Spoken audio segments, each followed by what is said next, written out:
대림절 셋째 주일을 맞았습니다. 그리고 성탄절이 바로 가까이 다가왔습니다. 교회에도 성탄 장식을 아주 어느 때보다 아름답게 장식을 했고, 올해에는 남성역 안에도 우리 교회 이름으로 성탄 트리를 아름답게 세웠습니다. 너무나 기쁘고 감사하죠. 감사와 기쁨의 계절입니다. 이렇게 기쁘고 감사한 마음으로 예수님이 이 땅에 오셨던 감격의 크리스마스를 맞이하시고, 또한 크리스마스의 의미를 전혀 모르고 살아가는 세상 가운데 성탄의 빛으로 환하게 밝히시는 저와 여러분 되시기를 축복합니다. 지금은 사라진 과거의 성탄절 때의 아름다운 전통이 떠오릅니다. 새벽송이라는 성탄절의 추억이에요. 여러분 예전에 새벽송 해보셨어요? 새벽송 해보셨던 분? 많이 해보셨죠. 제 기억으로는 저도 대략 1995년도까지 성탄절 새벽송을 돌았던 기억이 있습니다. 매년 12월 24일이 되면 교회에 모여서 성탄 발표회를 했어요. 교회 학교 성탄 발표회, 성탄 전야 축제를 열었고, 그게 끝나면 우리 청년들과 중고등부 아이들은 집에 안 가요. 계속 교회에 남아서 밤새도록 재미있게 놀았습니다. 그렇게 신나게 놀다 보면 새벽 3시, 4시 정도 되면 떡국을 한 그릇씩 다 교회에서 해주는 걸 먹고 4명, 5명씩 조를 짜서 교인들의 집을 방문해서 새벽송을 도는 거예요. 교우의 집 현관 앞에 딱 도착해서 성탄 찬양을 한 곡 내지 2곡을 불렀습니다.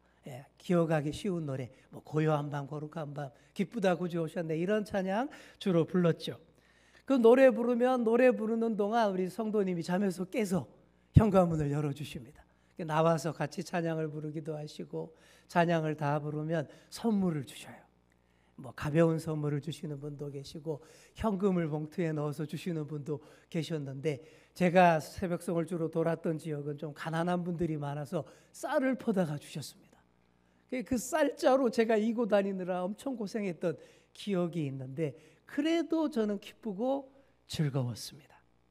그리고 멀리 외딴 곳, 오래 걸리는 지역에 새벽송 가기를 더 좋아했어요. 왜냐하면 청춘 남녀가 함께 다니잖아요.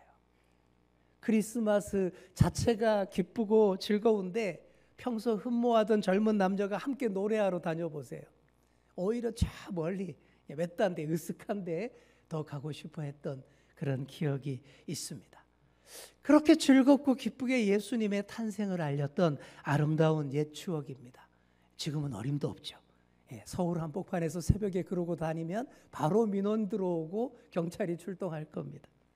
그런데 지금도 지방에서는 새벽송을 도는 교회가 많이 있습니다. 얼마 전에 제가 잘 아는 목사님이 익산에 담임 목사로 부임받아 갔는데 새벽송을 하더라는 거예요. 깜짝 놀랐다라는 거예요. 무척 피곤했지만 그래도 옛 추억이 새록새록 돋아나서 너무 기쁘고 감사했다라는 얘기를 들었습니다. 사랑하는 성도 여러분, 새벽송이 없어져서 아쉽기는 하지만 그래도 예수님의 탄생은 온 세상이 다 함께 기뻐해야 할 최고로 기쁜 소식입니다. 어렵고 힘들고 암울한 시절일수록 더 크게 알리고 다 함께 기뻐하자며 알려야 할 소식이 성탄의 소식, 예수님의 탄생 소식입니다. 자, 우리 옆에 계신 분께 한번 이렇게 말해 주겠습니다. 인류 최고의 기쁜 소식은 성탄 소식입니다. 인류 최고의 기쁜 소식은 성탄 소식입니다. 아멘. 오늘 우리가 이사야서를 읽었죠. 이사야서 61장, 62장 전체가 메시아가 가져올 아름다운 변화에 대한 예언의 메시지입니다. 오늘 본문 1절이 이렇게 시작을 합니다. 주 여호와의 영이 내게 내리셨으니 이는 여호와께서 내게 기름을 부으사 가난한 자에게 아름다운 소식을 전하게 하려 하심이라. 자, 여기서 1인칭 주어 내게, 나가 누굴까요? 맞습니다. 이사야서니까 이사야 이렇게 말하시면 안 돼요. 여기에 1인칭 주어 나는요, 그리스도 메시아를 가리키는 거예요. 그래서 주 여호와의 영이 내게 내리셨으니라는 이 말은 하나님의 성령이 나 예수 그리스도에게 임했으니라는 말로 읽으시면 됩니다. 실제로 예수님이 공생의 사역을 처음 시작할 때 바로 이 본문 가지고 설교를 하셨어요. 누가복음 4장에 보시면 예수님이 안식일 날 나사렛에 있는 회당에 들어가셨고 거기에서 말씀을 전하시는데 이사야서 두루마리를 쫙 펼쳤고 바로 오늘 이 본문을 딱 펼치셔서 그 말씀 가지고 설교하셨어요. 그리고는 이 성경의 말씀이 오늘 다 이루어졌노라 이렇게 선포하셨습니다. 오래전 이사야가 예언했던 그 메시아가 바로 나야 나, 그분이 나 예수 그리스도야 라는 엄청난 선포였던 것이죠.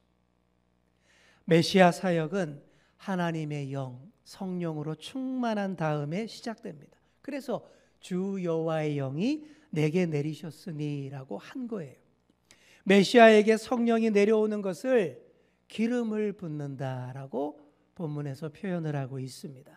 기름을 붓는다라는 말을 히브리어로 마샤흐라고 합니다. 마샤흐. 비슷한 말 들리시죠? 느낌 오시죠? 바로 이 마샤흐에서 메시아라는 말이 나온 거예요. 예수님 안 믿는 사람도 메시아라는 말은 다 알아요. 대충 구원자, 해결사 이런 뜻으로 이해를 하죠. 근데 제가 더 정확하게 설명을 드리자면 메시아는 구약의 언어 히브리어로 기름 부음 받은 자 이런 뜻입니다. 마샤흐. 그리고 신약의 언어인 헬라어로 이와 똑같은 말이 그리스도입니다. 크리스토스. 그래서 메시아, 그리스도가 다 똑같은 말이에요. 하나님께서 기름을 부어 보내신 구원자 이런 뜻입니다. 옛날 구약 시대에 왕이나 선지자, 제사장을 세울 때 어떻게 했어요? 그 머리에 뭘 부었죠? 기름을 부었던 데서, 기름을 부어서 특별하게 구별했던 데서 유래한 그런 것입니다. 모든 직분과 직책이 다 중요하지만 왕, 선지자, 제사장은 이 세 직분은 하나님 앞에서 특히 더 중요했어요. 하나님이 사람에게 바라시는 일을 집중해서 해야 할 사람들이 바로 이들이었기 때문입니다. 그런데 이 세 직분을 동시에 다 가지신 유일무이한 분이 계십니다. 누굴까요? 우리 예수님인 거예요. 우리 예수님은 만왕의 왕으로 이 땅에 오셨습니다. 또한 우리 예수님은 자신의 몸을 친히 희생제물로 드리시는 영원한 대제사장으로 오셨어요. 그리고 우리 예수님은 하나님의 뜻을 백성들에게 잘 전하는 선지자이셨습니다. 그러니 완벽한 메시아, 그리스도, 구원자인 것이죠. 그래서 이 세 가지 사명을 동시에 완벽하게 잘 감당하실 수 있도록 성령의 기름을 넉넉히 부어주셨습니다. 머리에서 수염으로, 가슴에서 옷으로 기름이 잘잘잘 흘렀을 거예요. 세상에 다른 어떤 것이 섞이거나 발라질 수 없도록 성령의 기름으로 온통 적셔지셔서 오신 메시아가 바로 우리 예수님입니다. 자, 그리고 메시아는 어떤 일을 할까요? 메시아 사역의 가장 중요한 사역은 이거예요. 가난한 자에게 아름다운 소식을 전하는 것. 본문에 그렇게 나와 있죠. 가난한 자에게 아름다운 소식을 전하는 것. 자, 이렇게 말하면 화내실 분들 좀 있어요. 좀 많이 가지신 분, 있으신 분, 넉넉하신 분. 아니, 그럼 우리는 못 듣는단 말이냐? 예, 흥분하지 마시고요. 흥분하실 게 아닙니다. 여기서 가난하다라는 것은 물질의 소유 여부를 말하는 게 아니에요. 자, 여러분 가진 성경책으로 1절 말씀을 보십시오. 가난한 자 앞에 뭐라고 써 있죠? 작게 괄호 1 있죠. 괄호 1에 해당하는 부분을 성경 제 페이지 제일 밑에 각주에서 한번 찾아보시면 풀이가 나와 있어요. 뭐라고 되어 있습니까? 겸비한 자 찾으셨나요? 네, 딱 성경책을 잘 활용하셔야 됩니다. 딱 설명이 나와 있어요. 그러니까 여기서 말하는 가난한 자는 돈이 많고 적고가 아니라 무슨 얘기예요? 겸비한 자. 자기의 몸과 마음을 겸손하게 낮추는 자. 이걸 말하는 거예요. 겸손하게 자신을 낮추는 자들에게 메시아의 아름다운 소식이 들려요. 반대로 자신을 낮출 줄 모르는 자에게 이 아름다운 소식은 절대 들리지 않습니다. 우리가 한없이 잘 나가고 한없이 높아져 있을 때를 한번 생각해 보세요. 인생이 다 잘 될 때, 내 힘으로 뭔가를 이루어냈다라고 생각할 때는 아름다운 주님의 얘기가 들리지 않아요. 스스로를 내세우는 여러 말과 여러 생각으로 가득 채워져 있기 때문에, 세상의 박수갈채 소리에 영적 귀가 어두워져 있기 때문입니다.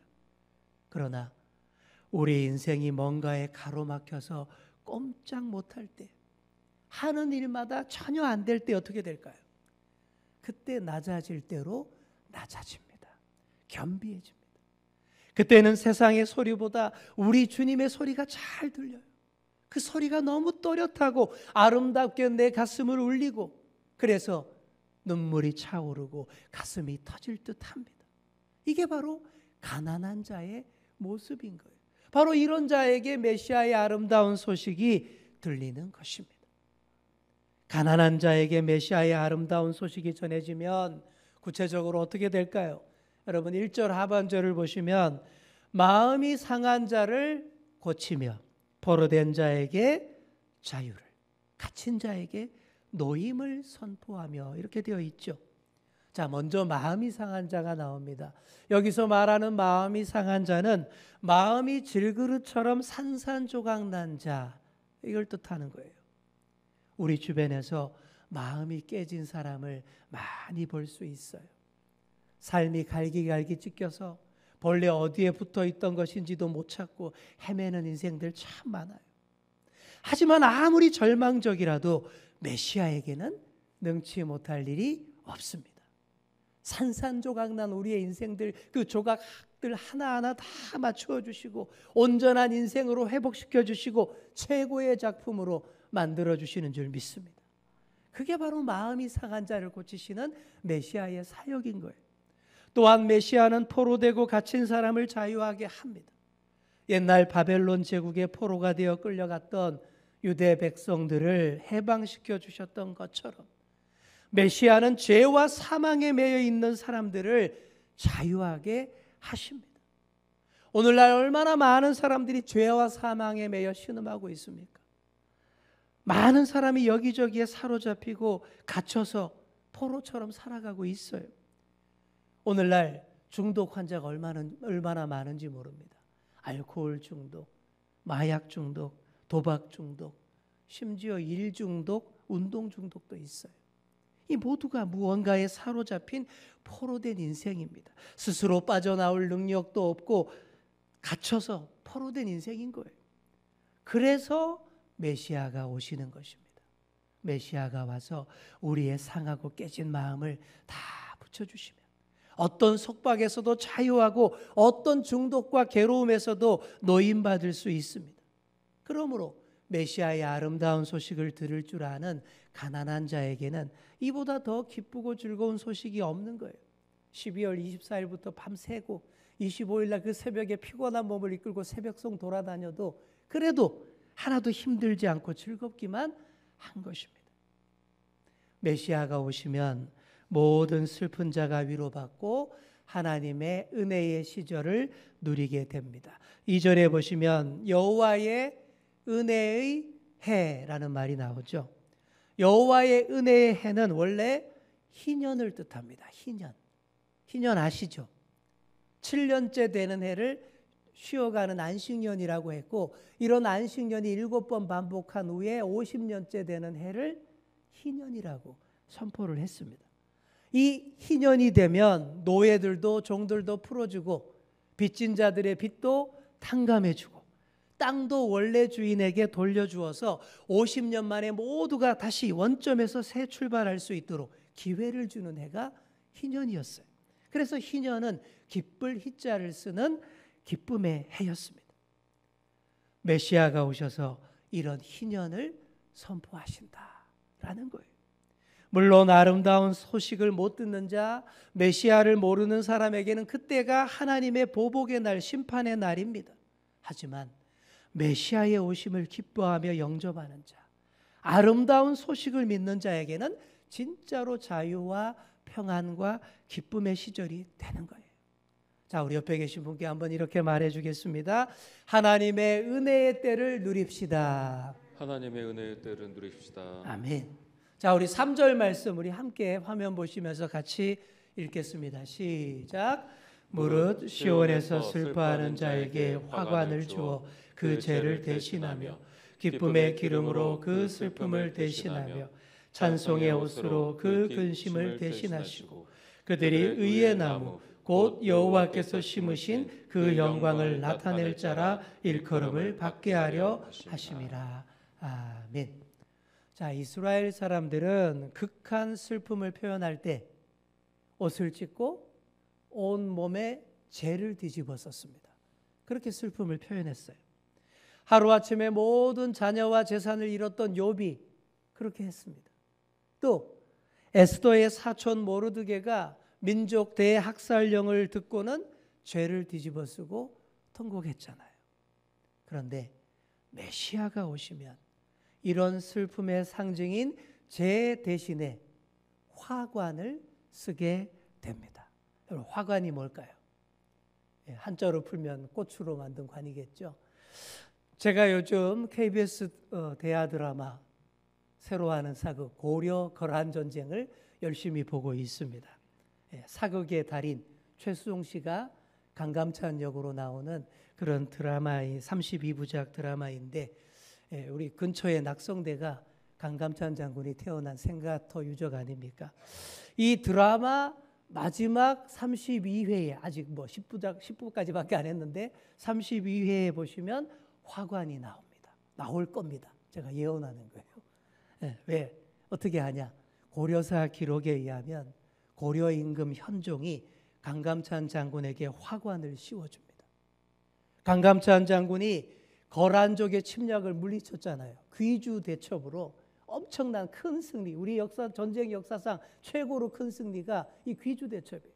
그렇게 크게 승리하고 돌아오니까 임금이 너무 감사해서 친히 내려와서 강감찬의 머리에 화관, 황금으로 만든 꽃 모양의 관을 딱 씌워주었다라는 기록이 있어요. 그게 화관이에요. 오늘 본문 10절에 보시면 신랑이 사모를 쓰며라는 구절이 나오죠. 이 사모도 바로 화관입니다. 반짝반짝 빛나는 관이에요. 그래서 덮어 쓴 사람을 영화롭게 하고 빛나게 하는 승리의 관입니다. 메시아가 오셔서 우리에게 슬픔의 재 대신 화관을 씌워주신다라는 그런 말씀입니다. 또한 슬픔 대신 기쁨의 기름을 부어주십니다. 메시아가 와서 우리에게 부어주시는 그 기쁨이 얼마나 영광스럽고 감격스러운지를 기름으로 흠뻑 적셔지는 모양으로 표현을 한 것입니다. 그리고 근심 대신 찬송의 옷을 입게 된다라고 표현했습니다. 여러분 한번 상상해 보시기 바랍니다.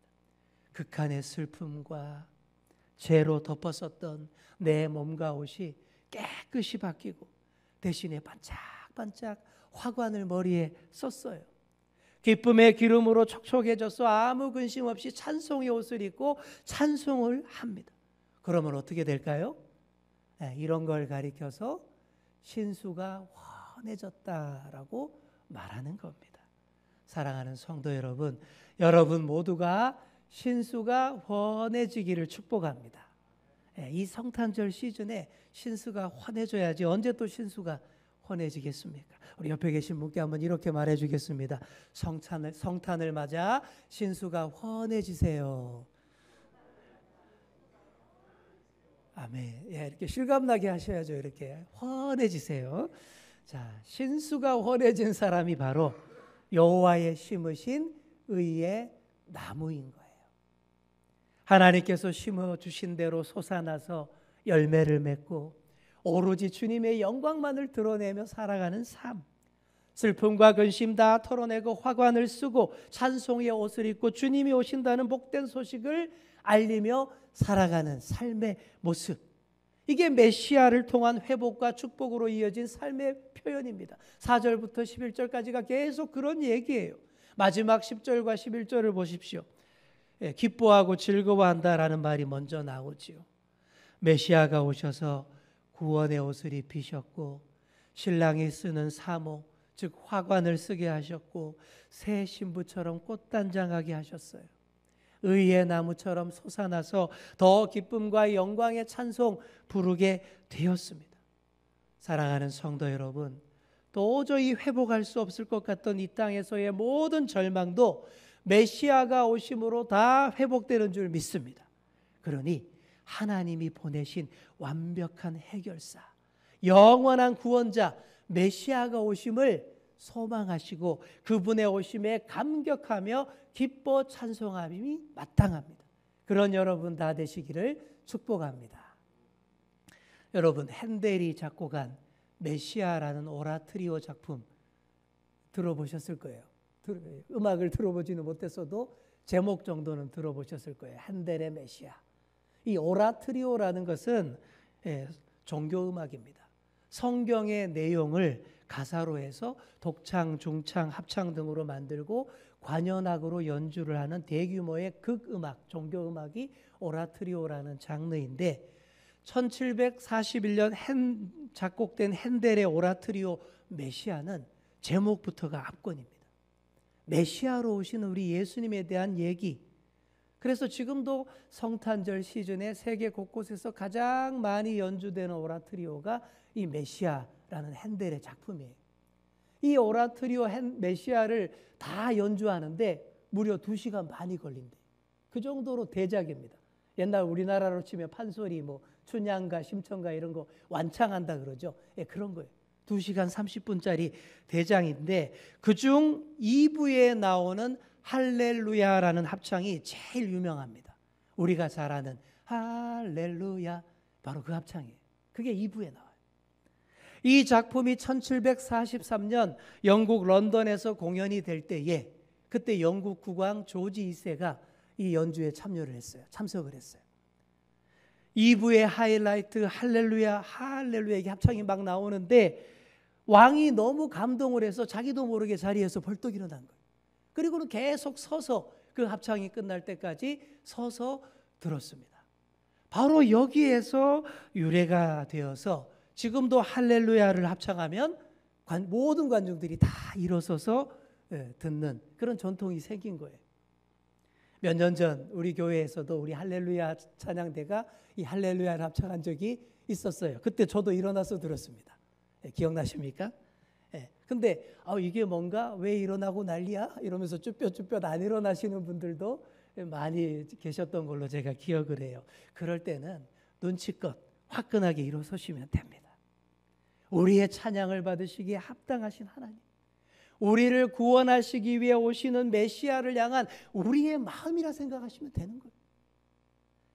나를 살리기 위해 아름다운 소식을 가지고 오셨고 내게 제 대신 화관을 씌워주셨고 슬픔 대신 찬송의 옷을 입혀주셨어요. 그런데 그냥 재직하게 앉아서 찬양할 수 있겠습니까? 벌떡 일어나서 온 몸과 마음으로 주님께 찬양 드림이 마땅한 거예요. 사랑하는 성도 여러분, 하나님께서 우리에게 메시아를 보내주셨습니다. 올해도 성탄절의 주인공으로 오시는 메시아를 맞게 됩니다. 더 기쁘며 더 감격하며 나의 구원자로 맞으시기를 바랍니다. 메시아로 오시는 그분을 향하여 일어나 기쁘게 맞으시는 그런 저와 여러분 다 되시기를 축원합니다. 기도하겠습니다.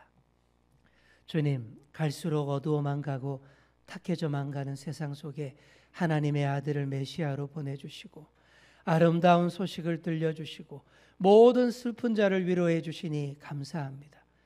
제 대신 화관을, 슬픔 대신 찬송의 옷을 입혀주셨으니 늘 찬송하며 주님의 의의 나무로 살아가게 하여 주옵소서. 여전히 절망하고 슬퍼하는 자들에게 메시아의 오심을 알리며 더 크게 기뻐해야 함을 잘 전하는 우리가 되게 하여 주옵소서. 감사드리며 예수님의 이름으로 기도드립니다. 아멘.